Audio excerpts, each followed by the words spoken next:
Assalamualaikum warahmatullahi wabarakatuh. Kembali lagi bersama saya di PS.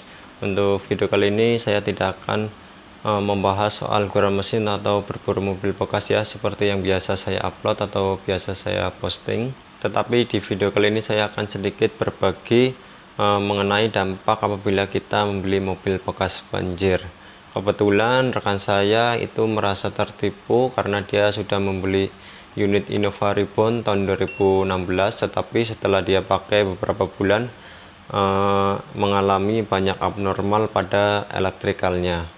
Jadi awal mulanya teman saya itu melihat postingan mobil di area Jawa ya, kemudian si pembelinya ini datanglah ke Jawa karena dia masih awam, tidak tahu soal mesin, ciri-ciri mobil bekas banjir ataupun bekas nabrak.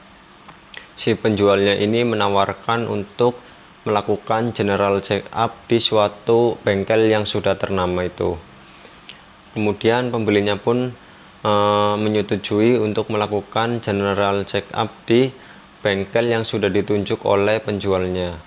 Setelah dilakukan general check up dan inspeksi, informasinya untuk mobil itu sendiri kondisinya masih sangat bagus ya.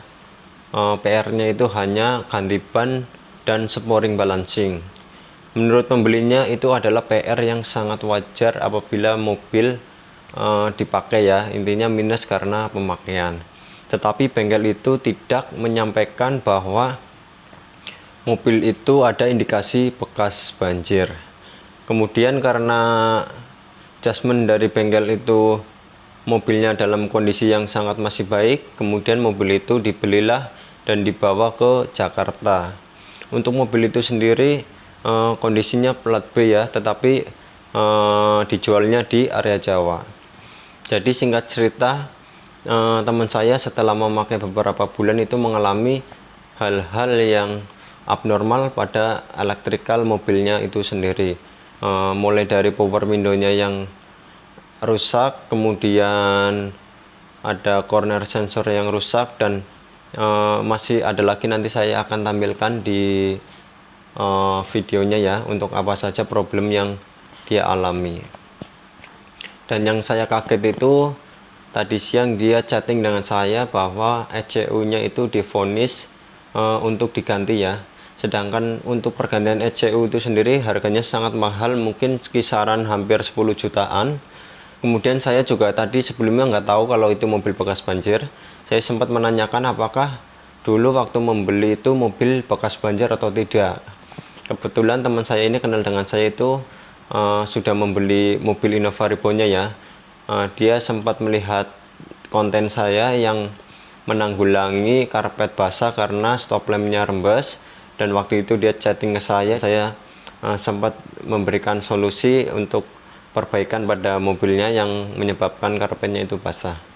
Kemudian saya tadi sempat meminta untuk mengecek beberapa titik ke teman saya itu, dan ternyata di bagian soket atau di bawah dashboard itu emang ada indikasi mobil bekas banjir dengan ditemukannya sedikit lumpur atau kotornya yang tersisa di area soket-soket itu. Dan setelah teman saya tahu bahwa mobil yang dia beli adalah mobil bekas banjir, dia pun sangat merasa kecewa karena harus mengeluarkan uang yang cukup banyak untuk melakukan perbaikannya. Dari kasus ini kita bisa menjadikan sebuah pembelajaran ya, bahwa sebelum kita membeli mobil bekas, kita harus memastikan mobil itu bekas banjir atau tidak. Apapun alasannya, apabila itu mobil bekas banjir, kalau bisa itu dihindari. Yang kedua, mobil bekas nabrak itu juga perlu kita hindari saat kita membeli mobil bekas.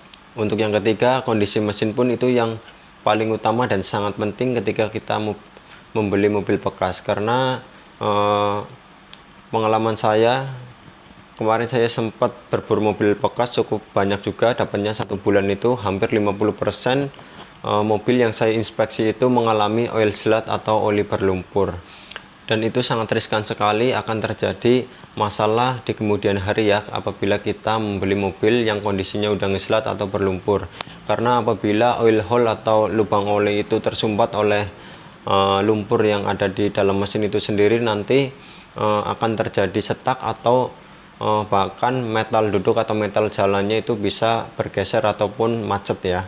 Jadi buat teman-teman yang ingin membeli mobil bekas, hindari juga kondisi mesin yang ngeslat atau berlumpur.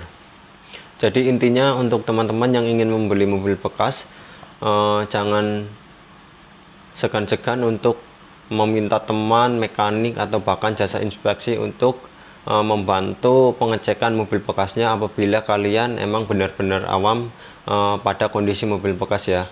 Kecuali kalian emang sudah paham, silakan kalian bisa pilih atau mencari mobil yang terbaik.